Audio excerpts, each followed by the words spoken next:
स्वागत है आपका माय चैनल में। अगर आप हमारे चैनल पर नए हैं तो माय चैनल को सब्सक्राइब और लाइक करना न भूलें। कहानी का शीर्षक दुर्गा देवी की वापसी जब घर में मचा भूचाल। दोस्तों, आज की कहानी बिल्कुल फिल्मी है, जहां एक माँ की इज्जत, चार बहुओं की सच्चाई और कुछ रिश्तों की चालाकियां घर के आंगन में तूफान लेकर आती हैं। घर वापस लौटते ही दुर्गा देवी ने जैसे ही चौखट पार की, सामने का नजारा देखकर उनके कदम ठहर गए। चारों बहुएं आहाना, कृतिका, रीना और मीरा घर के बाहर खड़ी थी। चेहरों पर थकान थी, आंखों में आंसू और होठों पर सिर्फ एक सवाल, माँ, क्या सच में आपने हमें घर से निकालने का आदेश दिया था? दुर्गा देवी हैरान रह गई। मैंने तो। तभी आहाना आगे बढ़ी और रोते हुए बोली, माँ, जैसे ही हमने आपको तीर्थ यात्रा पर भेजा, पिशीमोनी, चाचा चाची और पोल्टू ने हमें घर से बाहर निकाल दिया।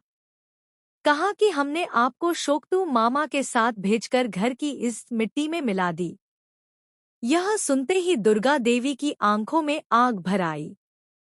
उन्होंने बिना एक पल गवाए दरवाजे की ओर कदम बढ़ाए और तेज आवाज में बोली, कोई जरूरत नहीं मेरे घर के दरवाजे बंद करने की, क्योंकि आज इस घर की सच्चाई मैं खुद उजागर करने आई हूँ। घर के अंदर सबके चेहरे उतर गए। पिशीमोनी, चाचा, चाची और पोल्टू की नजरों में डर साफ झलक रहा था।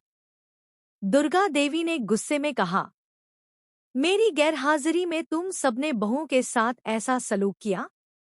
अगर उन्होंने मुझे तीर्थ यात्रा पर भेजा तो क्या गुनाह कर दिया? क्या मेरी बहुएं इस घर की बेटी नहीं है? कमरा एकदम सन्नाटे में डूब गया। पोल्टू कुछ कहने ही वाला था कि दुर्गा देवी ने बीच में टोका, चुप, एक शब्द भी नहीं। अगर आइंदा से मेरे घर की औरतों को सताया तो मैं खुद तुम्हें इस घर से निकाल दूंगी, बिना एक पल सोचे। उनकी आवाज में ऐसी गरज थी कि पूरे घर की दीवारें कांप गईं। पिशीमोनी ने कुछ पल के लिए आंखें झुका ली और फिर बोली, देवी, हमसे गलती हो गई। सबने हाथ जोड़ लिए, लेकिन अब दुर्गा देवी का दिल टूट चुका था। वो बोली, यह घर सिर्फ ईंटों का नहीं, रिश्तों का है। और अगर रिश्ते टूट गए तो दीवारें चाहे जितनी मजबूत हों, घर नहीं बचता। शोक्तू दादा चुपचाप ये सब देख रहे थे। उन्होंने धीरे से कहा,